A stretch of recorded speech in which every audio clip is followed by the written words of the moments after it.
لا يسمعون، لأن الأهواء جامحة والعياذ بالله، تربية منحرفة جدا. الحمد لله حكام مسلمين، كيف نكفرهم؟ تعالوا اسمعوا ماذا يقول الرسول الكريم عليه الصلاة والسلام: أطيعهم ما أطعم فيكم الصلاة، أطيعهم ولو جاء دمارك. الرسول يقول: يهدون بغير هداي ويستنون بغير سنتي، ويقول فيهم قلوبهم قلوب الشياطين في جثمان إنس. وكيف أفعل يا رسول الله؟ قال: أطع ولو جلبوا ظهرك وأخذوا مالك.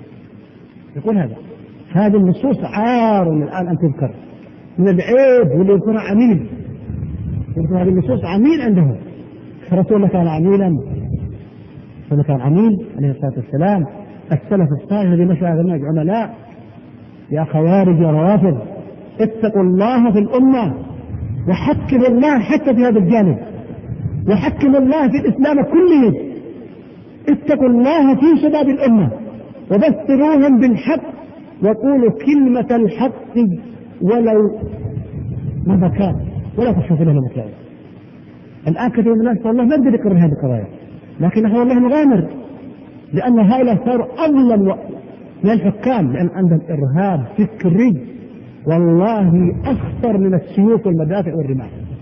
إرهاب الذي يقرر هذه الحقيقة، يقرر القضايا الإسلامية كما أراد الله وكما شرع الله، يصبح عميلا جاسوسا.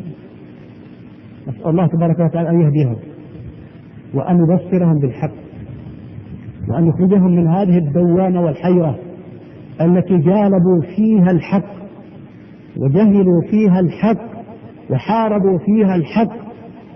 طبعا الأهواء إخوة تدخل إنسان يعني يبغى الكرسي والله يكذب ويغالط ويضلل الناس ويضل نفسه ويتجاهل النصوص ويتعامى عنها، يرتكب المخاطر ويرتكب الأهوال. فيا إخوتان هذا بلد إسلامي.